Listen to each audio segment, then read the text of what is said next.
afternoon and good evening. Welcome to Arise and Shine, wherever you are watching. A very warm welcome to our program of English language. काफ़ी बड़ा course है और आप हमें follow कर रहे हैं. Thank you so much. आप सीख रहे हैं साथ साथ. That is what we believe, because in every episode we bring new information for you, जिसमें हम आपको मैक्सिमम चीज़ें बताने की कोशिश कर रहे हैं to make you able to understand, speak, write, read English. Because यही हमारा एम है. जिस गोल के साथ पासे सालिक ने इसको शुरू किया है, तो हम इसी एम के साथ चला रहे हैं इस प्रोग्राम को, ताकि सीखें. लेकिन प्लीज़ रिमेंबर कि अगर आप प्रैक्टिस नहीं करेंगे, जो भी जनरली चीज़ें हम आपको बताते हैं, जिस तरह हम आपको जनरल सेंटेंसेस बताते हैं, किसी से आप मिलें तो आप नाइस टू मीट यू या गुड टू सी यू, इस तरह की चीज़ें यूज़ करते हैं, तो please bring them into practice. आप शायद अगर प्रैक्टिस सोच रहे हैं कि नहीं मैं, मेरे घर में तो कोई इंग्लिश जानता नहीं, मैं क्यों प्रैक्टिस करूँ. No problem. आपके घर में शीशा लगा है, इसके आगे खड़े हो, अपने आप से ही बोल सकते हैं, कोई मसला नहीं है. अगर आपको लगता है मेरे घर में किसी को इंग्लिश नहीं आती, मैं क्या कर सकता हूँ, no problem. The best solution है कि आप शीशे के आगे खड़े हो. मैं बच्चों को डिबेट्स की प्रैक्टिस भी करवाती हूँ, इंग्लिश डिबेट्स की, तो मैं उनको भी यही बोलती हूँ. और वो करते हैं ऐसे, they stand in front of the mirror, they look at themselves, because उन्होंने बोलना होता है. डिबेट्स कॉम्पिटिशन्स होते हैं इंग्लिश के, and they have to stand and they have to speak. तो ये बेस्ट स्ट्रेटजी है. So it's not a joke. अगर आप वाकई ही समझते हैं कि मेरे घर में किसी को नहीं आती, मैं बोलूँगी, कोई मेरा मजाक उड़ाएगा, मैं ये करूँगा तो मेरा मजाक होगा, तो ठीक है, no problem. Stand in in front of the mirror and do it. क्योंकि आप तो सीखना चाहते हैं ना. And if you want to learn, तो आपको कोई नहीं रोक सकता, because there is no age for education. Do not think कि अब मेरी एज बहुत ज़्यादा हो गई है, या मेरी स्कूल लाइफ नहीं है, मैं क्या सीखूंगा या मैं क्या सीखूंगी. इंग्लिश की हर किसी को ज़रूरत है. और मुझे बड़ी खुशी होती है जब वो बच्चे जो बिल्कुल भी नहीं पढ़े लिखे, या वो जो थोड़ा बहुत पढ़े लिखे हैं, वो भी आते हैं हमारे पास और हमें बताते हैं कि this program has something for them. यानी उन सब के लिए जिनको बिल्कुल इंग्लिश नहीं आती, या जिनको आती है या थोड़ी बहुत आती है, या जो बहुत अच्छे स्टडीज़ भी कर रहे हैं, उन सब के लिए कुछ ना कुछ है. सो इट्स गुड कि अगर आप सीख रहे हैं, क्योंकि अगर आप सीखना चाहते हैं तो फिर सीखने को बहुत कुछ है. और अगर आप सीखना नहीं चाहते, फिर जितना मर्जी मैं टाइम वेस्ट कर लूँ, it's useless. So try to practice, try to use the things that we are telling you, ताकि आप उनको अप्लाई करेंगे तो सीखेंगे. वरना इंग्लिश क्योंकि आपकी लैंग्वेज नहीं है. मैंने हमेशा आपको ये बात बताई है कि हम एक तो कंफ्यूज रहते हैं बिकॉज ऑफ एक्सेंट्स. एक अमेरिकन एक्सेंट है, एक ब्रिटिश एक्सेंट है. वी से लाइक हम किसको फॉलो करें, ब्रिटिश को फॉलो करें, अमेरिकन को फॉलो करें. Both accents are internationally acceptable. अब तो थर्ड एक्सेंट जो है, इंडो पाक एक्सेंट, जो हम लोग इंडिया और पाकिस्तान के एशियन पीपल का अपना एक एक्सेंट है, वो भी एक्सेप्टेबल है. वो भी बोलते हैं लोग. लेकिन आप इसी में कन्फ्यूज रहते हैं कि अच्छा मैं अमेरिकन इंग्लिश फॉलो करूँ या ब्रिटिश इंग्लिश फॉलो करूँ. No problem.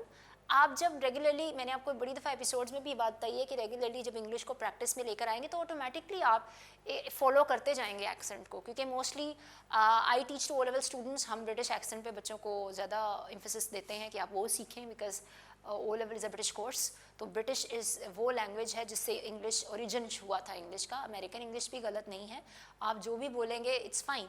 लेकिन कोशिश करें कि प्रैक्टिस करें, बिकॉज अगर वो नहीं करेंगे तो यू कैन नॉट लर्न.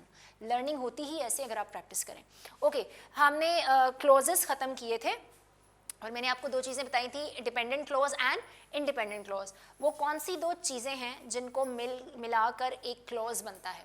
हाँ, हैंड रेस करना है आपने. दो चीज़ें मैंने आपको बताई थी कि एक क्लॉज जो है उसमें दो चीज़ें होनी चाहिए. कौन सी हैं वो दो चीज़ें? गुड. Subject and verb. यानी ये दो चीज़ें अगर सेंटेंस के अंदर है तब वो एक क्लॉज कहलाएगा. और इंडिपेंडेंट और डिपेंडेंट क्लॉज हमने किए थे. इंडिपेंडेंट वो है इट कैन स्टैंड अलोन, वो आपको कंप्लीट सेंस देगा, कंप्लीट थॉट देगा, उसको आपको किसी और के साथ मिलाने की ज़रूरत नहीं है. Unless and until you want to add some extra information, वरना it's the sentence itself is a complete sentence. Dependent clause जो होता है वो एक incomplete thought होती है. यानी कि वो अकेला आपको कोई सेंस नहीं देता, आपको उसके साथ कोई independent clause या कोई और sentence या कोई description या addition लगानी पड़ती है. आज हम बात करेंगे conjunction की. This is the last part of speech, because हमारी English language course के parts हैं. फोनिक्स का पार्ट तो ख़त्म हो चुका है, लेकिन क्योंकि मैंने आपसे कहा कि हमारा मकसद ये है कि हम उन लोगों को भी अपने साथ लेके चलें जो बिल्कुल इंग्लिश नहीं जानते हैं, जो बिल्कुल भी एजुकेटेड नहीं हैं, और उन लोगों को भी साथ लेके चलें जो एजुकेशन कर रहे हैं. तो हमारी कोशिश है हम सबको अपने साथ लेके चलें, हर कोई कुछ ना कुछ सीख सके.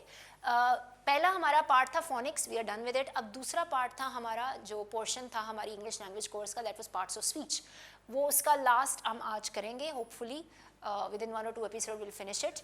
फिर हम blending पे दोबारा जाएंगे क्योंकि हमने आपको punctuations भी करवानी है, full stop कहाँ लगाना है, comma कहाँ लगाना है, brackets कहाँ लगानी है, क्योंकि आपने देखा होगा sentences में कहीं कहीं मैंने comma भी use किया है, full stop भी किया, so question mark कहाँ लगाना है, exclamation mark के बारे में भी हमने बात की थी जब हम लोग बात कर रहे थे interjections की. तो ये सारी चीज़ें हम करेंगे because इसके बाद हमारा जो second portion है English language course का which is parts of speech वो end हो जाएगा. उसके बाद हम आगे चलेंगे जिसमें tenses होंगे, आपके punctuations हम करवाएंगे, तो that is the third portion of our English language course. तो we'll do that gradually क्योंकि सब कुछ जल्दी से नहीं आ जाता, it's a language course, तो please learn with the episodes, practice ताकि आप भी साथ साथ learn करें. Okay, conjunction क्या होते हैं? Conjunction कहते हैं join करना, दो words को, दो clauses को, phrases को या sentences को. यानी कि अब इसीलिए मैंने आपको पहले phrases भी बताए, clause भी बताया, words आप already जानते हैं, letters को मिलके क्या बनता है? Word. और पोर्शन यानी एक सेंटेंस का ये पार्ट, एक सेंटेंस का पार्ट फ्रेज कहलाता है, फ्रेज. और क्लोज क्या होता है? एक ऐसा सेंटेंस, वो इंडिपेंडेंट भी होता है, डिपेंडेंट भी होता है. इंडिपेंडेंट जो कंप्लीट सेंटेंस हो, डिपेंडेंट जो कंप्लीट ना हो. तो इन सारों को ज्वाइन करने के लिए यूज किए जाते हैं पार्ट्स में conjunction. For example, Tania likes to drink tea, यानी तानिया को चाय पीना पसंद है. ये एक सेंटेंस है.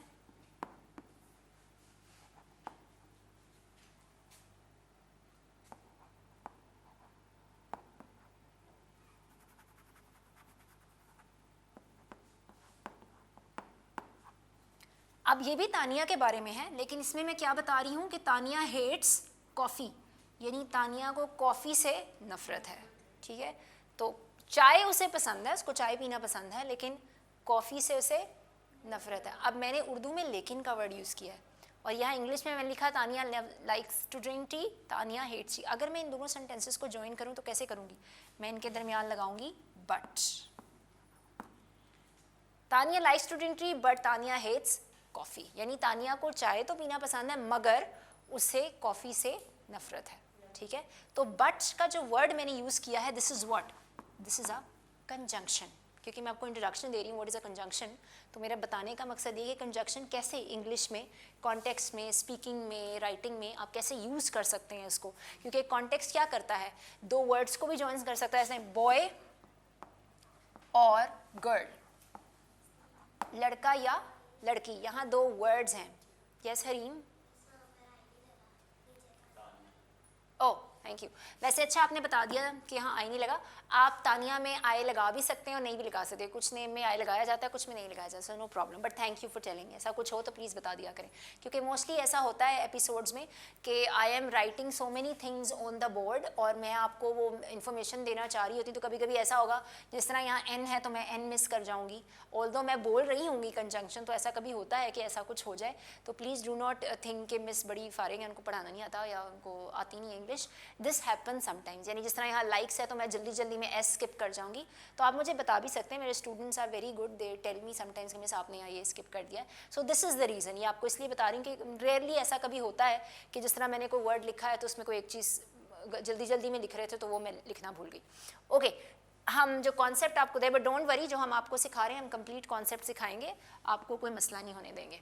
ऑल राइट, बॉय और अ गर्ल. अब यहाँ दो वर्ड हैं, एक वर्ड है बॉय और एक वर्ड है गर्ल. इनको ज्वाइन करने के लिए लड़का या लड़की, यानी this task can be done by a boy और अ गर्ल, यानी ये जो काम है ये लड़का भी कर सकता है या लड़की भी कर सकती है. यानी कपड़े सीना, stitching the dresses can be done by a boy और a girl, by a male और अ फीमेल.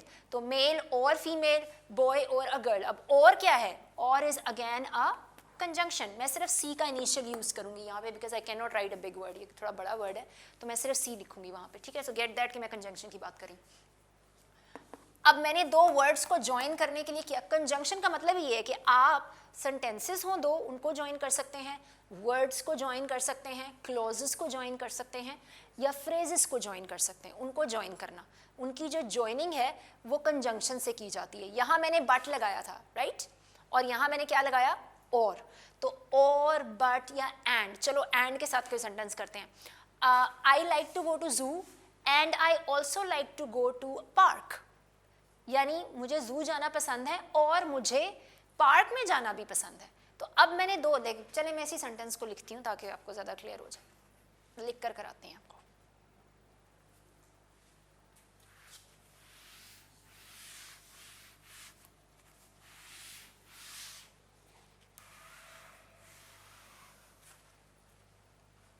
ओके, सेंटेंस मैंने क्या बोला था, I like to go to जू,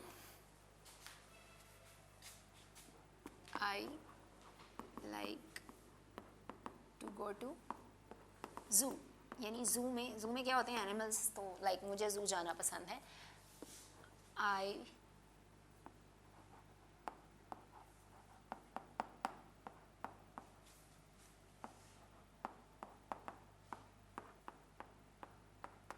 ये तो सेपरेट सेंटेंस है मेरे बारे में, यानी मुझे जू जाना पसंद है। दूसरा सेंटेंस है कि मुझे पार्क में भी जाना पसंद है। मैंने यहाँ ऑल्सो लगाया, वैसे अगर आप नहीं भी I like to go to park भी ठीक है, ठीक है। मैंने इसलिए लगाया कि मैंने इसके साथ कनेक्ट करना है, इसलिए मैंने ऑल्सो लिखा है। ऑल्सो का मतलब होता है भी, यानी कि मुझे पार्क जाना भी पसंद है। एंड और को रिप्रेजेंट करेगा, यानी I like to go to zoo and I also like to go to park, यानी मुझे पार्क में भी जाना पसंद है। तो भी अगर मतलब कह रही मुझे यहाँ भी जाना पसंद है, तो वहाँ ऑल्सो, इसलिए मैंने, तो आप लगा भी सकते हैं और आप नहीं भी लगा सकते हैं, ये आपकी चॉइस है, ठीक है। ऑल्सो का मतलब ये कि ये भी करना मुझे पसंद है, मुझे वहाँ भी जाना पसंद है। लेकिन अब मैंने इन दोनों सेंटेंस को कनेक्ट करने के लिए कौन सा कंजंक्शन यूज़ किया है, एंड, क्योंकि दो सेंटेंस है ना। अब मेरे पास ये भी इंडिपेंडेंट क्लॉज है, ये भी इंडिपेंडेंट क्लॉज है, आप इसको कंप्लीट सेंटेंस भी कह सकते हैं। और ये दोनों को ज्वाइन करने के लिए मैंने क्या लगाया है बीच में, and. So and is a conjunction which is joining two sentences. तो अगर मैंने किसी सेंटेंस को ज्वाइन करना हो, वर्ड्स को ज्वाइन करना हो, या मैंने फ्रेजेस को ज्वाइन करना हो, तो मैं क्या लगाऊंगी दरमियान में, एंड लगा सकती हूँ, बट लगा सकती हूँ, सो, अनटिल, ये अब हम स्टडी करेंगे वन बाय वन कि हम क्या क्या चीज़ें लगा सकते हैं। अब एक और एग्जांपल करते हैं। You are invited to a party, यानी तुम एक पार्टी में इनवाइटेड तो हो, बट यू कांट गो। हुआ क्या यहाँ पर, मैंने कहा कि आप पार्टी में इनवाइटेड तो हो मगर आप नहीं जा सकते हो, डेफिनेटली कोई रीज़न होगा। लेकिन अब मैंने क्या किया, एक ये पार्ट था, you are invited to the party, यानी आप इनवाइटेड हो, लेकिन बट मैंने लगाया, मतलब उसका कॉन्ट्रास्ट है, यानी इनवाइटेड तो हो मगर आप जा नहीं सकते हो, तो बट यू कांट गो। तो बट यहाँ पे क्या एक्ट कर रहा है, कंजंक्शन, क्योंकि इस इंफॉर्मेशन, कांट क्या है, सॉरी मैंने कांट लिख दिया, मैं इसको, ये कॉन्ट्रैक्टेड फॉर्म है, वो भी मैं आपको कराऊंगी, कैन नॉट का शॉर्ट है, ठीक है। शॉर्ट्स लिखते हैं ना आप, इसको कहते हैं कॉन्ट्रैक्टेड फॉर्म्स, यानी आई डू नॉट का शॉर्ट होता है डोंट, इसी तरह did not didn't, can not can't, तो ये कॉन्ट्रैक्टेड फॉर्म्स हैं, वो भी मैं आपको कराऊंगी, डोंट वरी। जो कुछ भी इंग्लिश में है हम आपको हर चीज़ कराएंगे ताकि you get a complete course, everything which is required to learn English. So you are invited to a party but you can not go, यानी ठीक है तुम इन्वाइटेड हो लेकिन तुम नहीं जा सकते, यानी बट हम तब लगाते हैं मगर ये नहीं हो सकता, मतलब तुम इन्वाइटेड तो हो मगर तुम नहीं जा सकते, तो मगर हम बट यूज़ करें, तो बट क्या है यहाँ पे, कंजंक्शन। ऐसे ही कंजंक्शन की हम बात करेंगे, बिकॉज कंजंक्शन की 3 टाइप्स हैं जो हम पढ़ेंगे।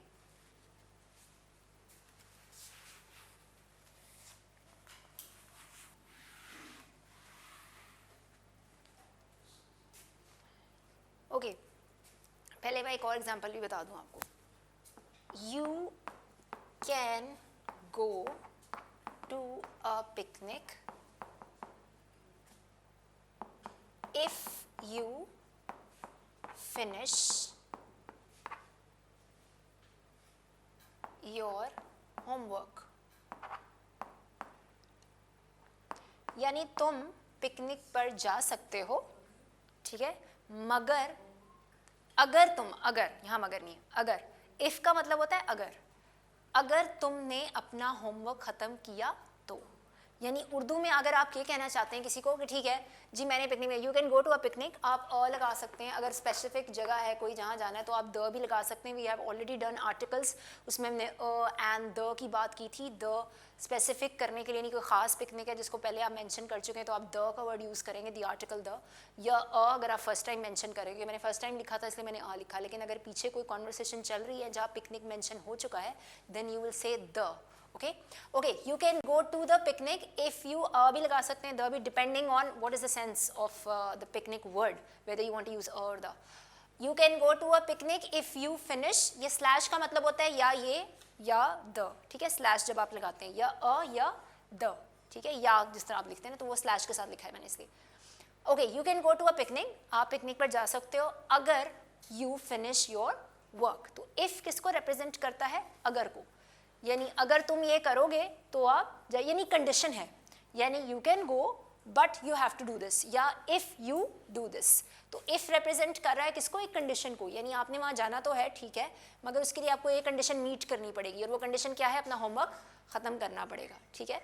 सो this if is acting as a conjunction. इसीलिए एग्जाम्पल्स दे रहे हैं आपको ताकि आपको थोड़ा कॉन्सेप्ट क्लियर हो जाए, फिर आगे हम टाइप्स की तरफ भी जाएंगे। क्योंकि इफ़ हो गया, एंड हो गया, बट हो गया, और ये सारी चीज़ें किसको रिप्रेजेंट कर रही हैं?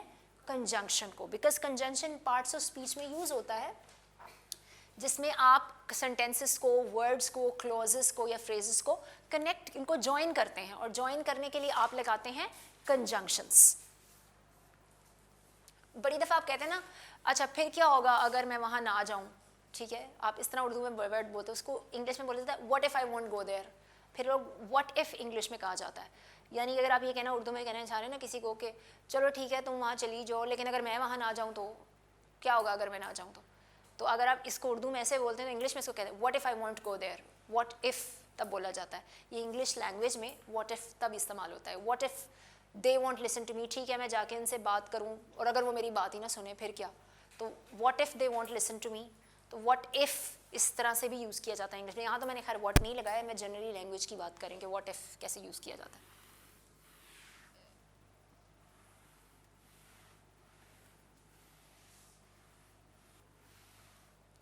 कंजंक्शन की 3 टाइप्स हैं जो हम 1 बाय 1 पढ़ेंगे।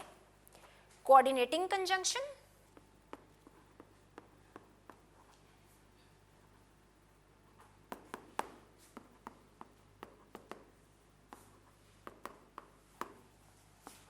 सबऑर्डिनेटिंग कंजंक्शन, आई नो थोड़े से मुश्किल वर्ड हैं, कंजंक्शन,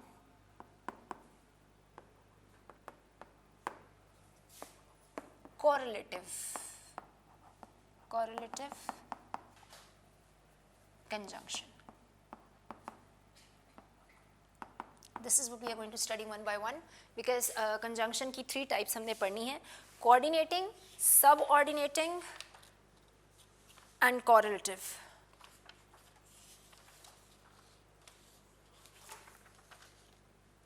आज हम पढ़ेंगे coordinating conjunction। लिख लिया तो मुझे बता दें फिर मैं रब करूँ। पहली टाइप कहलाती है कोऑर्डिनेटिंग कंजंक्शन, सेकंड कहलाती है सबऑर्डिनेटिंग कंजंक्शन, थर्ड कहलाती है कोरिलेटिव कंजंक्शन। अब आपने मेरे पीछे बोलना है, this is conjunction, coordinating conjunction, subordinating conjunction, correlative conjunction. ठीक है, तो आज हम करेंगे फर्स्ट वाली काइंड।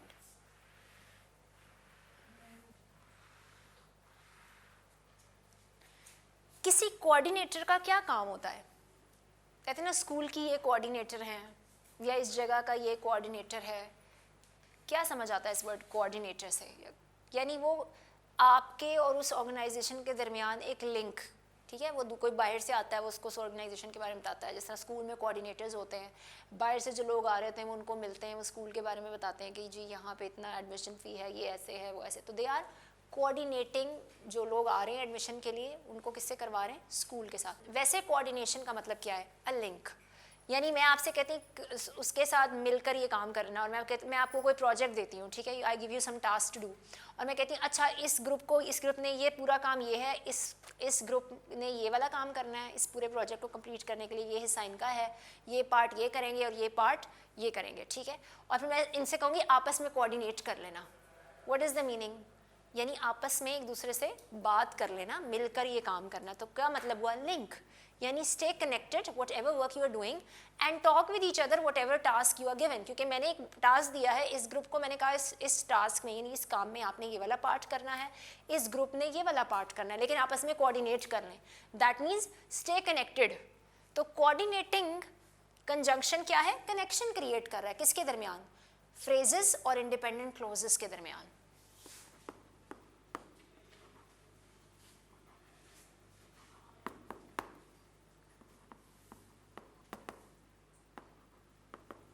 ये जो कंजंक्शंस होते हैं इन्होंने किसको कनेक्ट करना होता है? फ्रेजेस को और इंडिपेंडेंट क्लोजेस को। इसमें वर्ड्स भी आ सकते हैं लाइक अ बॉय और अ गर्ल, तो उसके लिए आप कहते हैं कोऑर्डिनेटिंग कंजंक्शन में यानी वर्ड्स को ज्वाइन कर रहा है, फ्रेजेस को कर रहा है एंड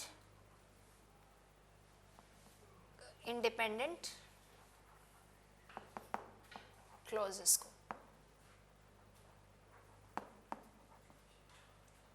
इसको याद करने की एक टिप है जो मोस्टली टीचर्स देते हैं।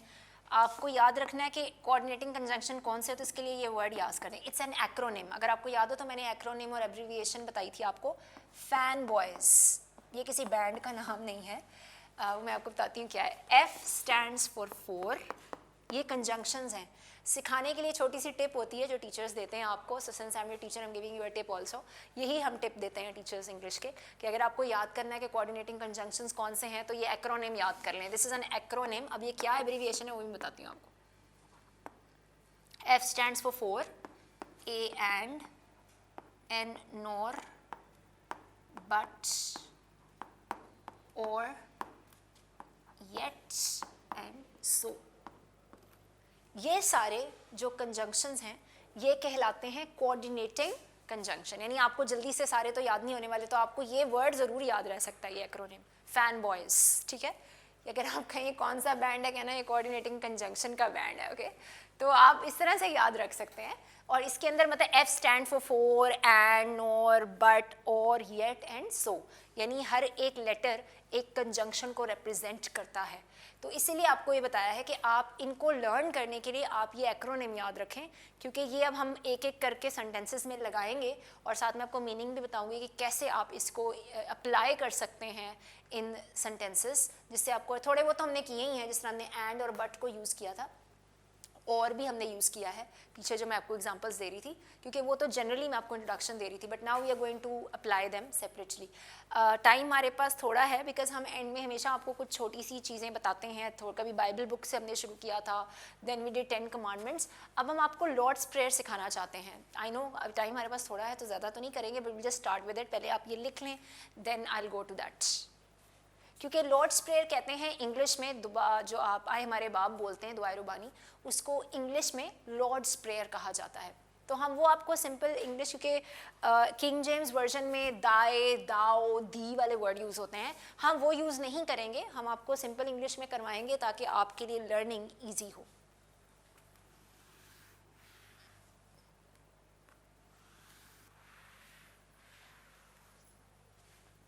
सारी तो हम नहीं करवा पाएंगे, मगर वील स्टार्ट टुडे, तो ग्रेजुअली हम करवा ही लेंगे आपको। ओके जी, लॉर्ड्स प्रेयर, यहाँ ऊपर एपोस्ट्रोफे है, ठीक है, प्रेयर। लॉर्ड्स वर्ड नहीं है, यानी ज़्यादा सारे खुदा नहीं है, एक ही खुदा है ये। अब लॉर्ड्स प्रेयर यानी जो खुदा दुआए रुबानी, यानी आए हमारे बाप जो आप पढ़ते हैं, खुदा ने जो दुआ यसू ने दी थी, इसलिए एपोस्ट्रोफे यानी वो प्रेयर, ठीक है, हाँ दुआए रुबानी, इसलिए एपोस्ट्रोफे एस है। डू नॉट राइट दिस, अगर आप ये लिखेंगे लॉर्ड्स तो this is wrong, okay. Lord's prayer apostrophe S के साथ, यानी लॉर्ड ने जो दुआ दी थी, यानी दुआए रुबानी जिसका आप कहते हैं। ओके, शुरू हम करेंगे आवर फादर इन हेवन। इसको दो तरह से लिखा जाता है। मैंने आपसे कहा कि जो दाओ या दी वाली इंग्लिश में कहा था our father, thou art in heaven, यानी आए हमारे बाप तू जो आसमान पर है।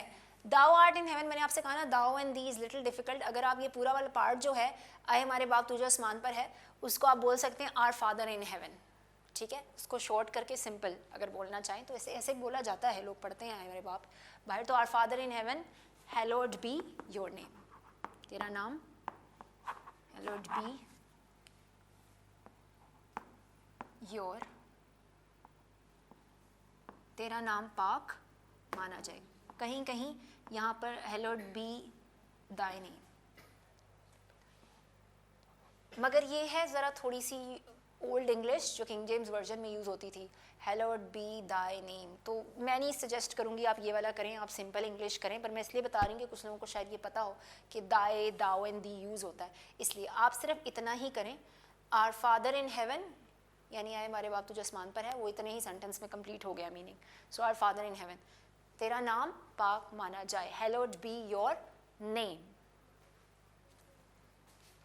योर किंगडम कम, तेरी बादशाही आए।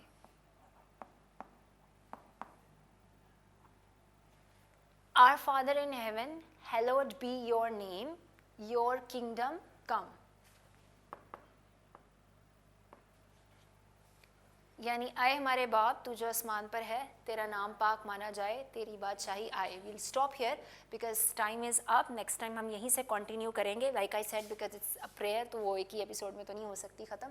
अगर हम पूरी एपिसोड कराएं तो तब, लेकिन हम ये एंड में थोड़ा सा पार्ट रखते हैं। So we'll stop here and we'll finish it next time in the next episode. See you next time. Thank you, God bless you.